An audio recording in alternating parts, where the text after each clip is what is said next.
Bonjour à toutes et à tous et bienvenue sur DigiSchool. Je m'appelle Camille, je suis votre professeure de littérature et aujourd'hui c'est la première vidéo d'une série dans laquelle nous allons évoquer la présence autoriale malgré l'impersonnalité dans Madame Bovary de Flaubert. Dans cette première vidéo, nous allons tenter d'explorer les traces autobiographiques du roman.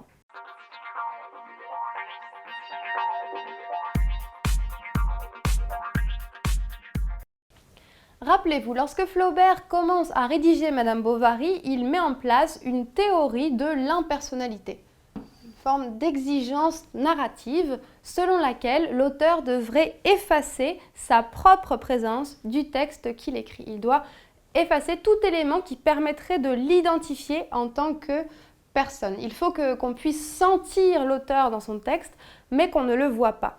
Effectivement, lorsque Madame Bovary est publié, les critiques remarquent l'impersonnalité de l'œuvre. Ils remarquent qu'on peut sentir l'auteur sans le voir. Il faut attendre la recherche contemporaine pour qu'on commence à déceler certaines traces de la présence autoriale dans le texte. Parmi ces traces de la présence autoriale, de la présence de l'auteur, il y a les indices autobiographiques.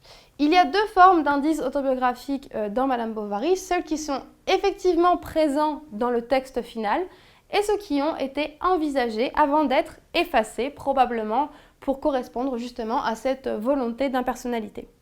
Dans cette vidéo, nous allons donc passer en revue les indices autobiographiques présents au détour du texte. Alors attention, c'est pas parce que tel ou tel élément nous évoque la vie de Flaubert qu'il a été mis là intentionnellement pour donner à l'œuvre une valeur autobiographique. C'est différent. Il n'y a que la recherche contemporaine qui vraiment, en fouillant les brouillons, en fouillant la correspondance de Flaubert, en fouillant sa vie, se rendent compte que tel ou tel élément était en réalité un élément qui trouvait sa source dans la vie de Flaubert, une petite entorse à sa théorie de l'impersonnalité. Alors, ces traces, ces indices autobiographiques, quels sont-ils? Eh bien, le plus important des références entre guillemets autobiographiques sont celles qui se rapportent à Louise Collet.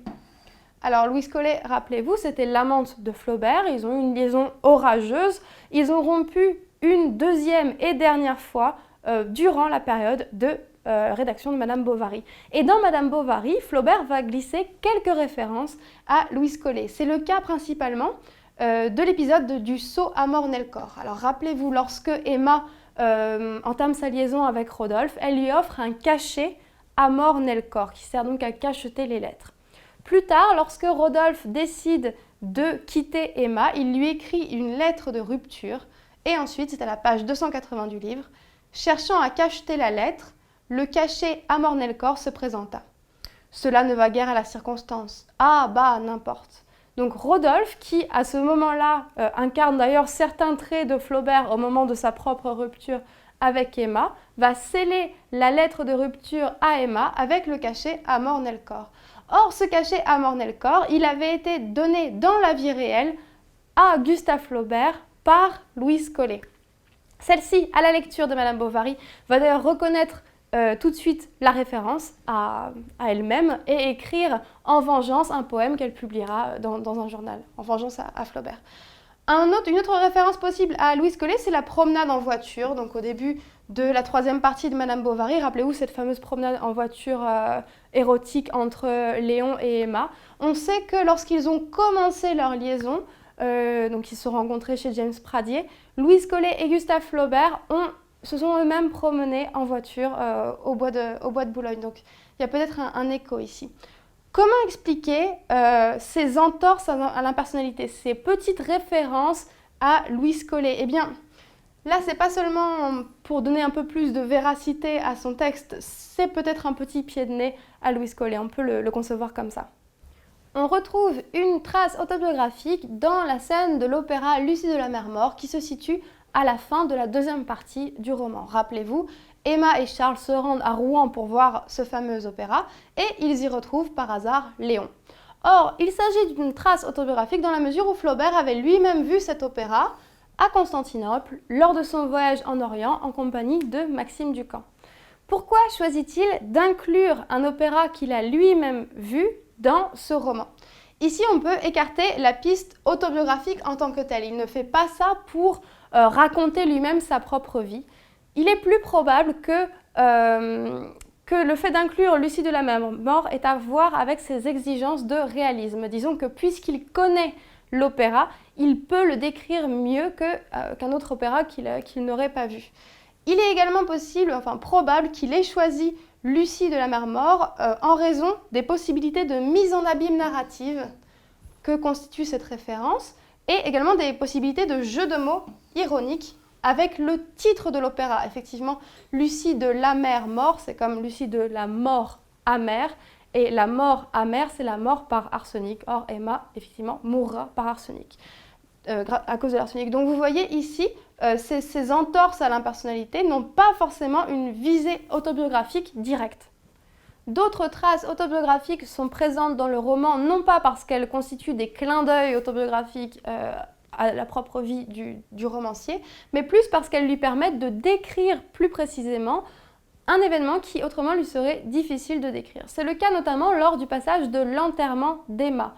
On retrouve des échos entre la description de l'enterrement d'Emma dans Madame Bovary et la description qu'avait fait Flaubert notamment à Maxime Ducamp, donc dans sa correspondance, de l'enterrement de son ami Alfred Le Poitevin.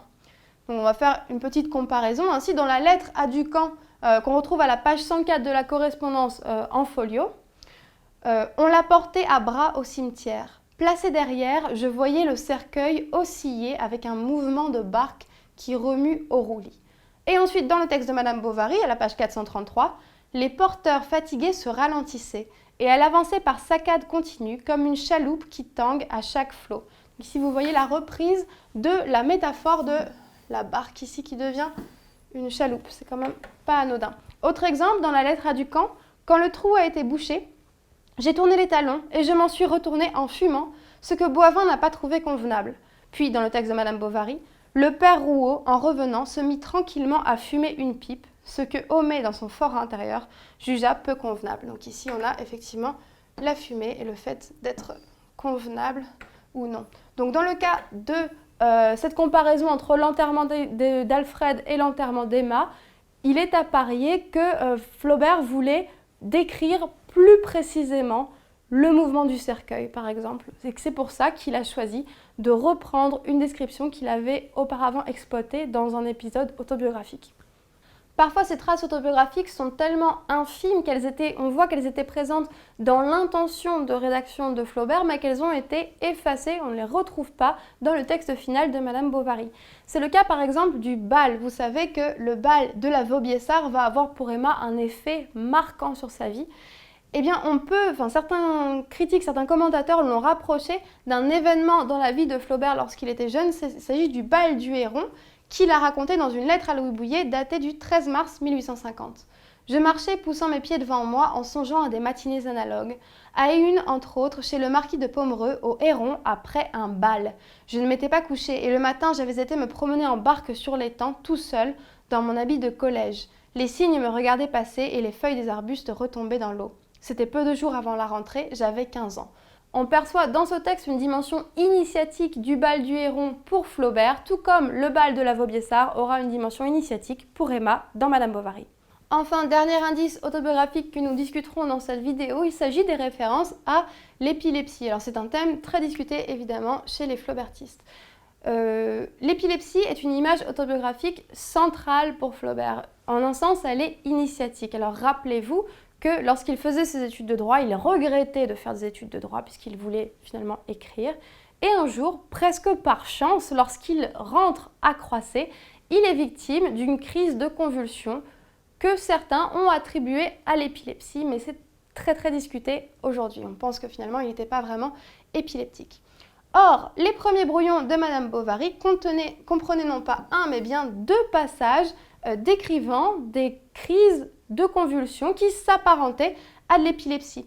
Il y avait notamment une crise épileptique donc, qui touchait Emma lors de la mort de sa mère, et il y avait l'épisode raconté directement de l'épilepsie du chien de Bridoux, qui est donc un chien qui a des convulsions lorsqu'on lui montre une tabatière.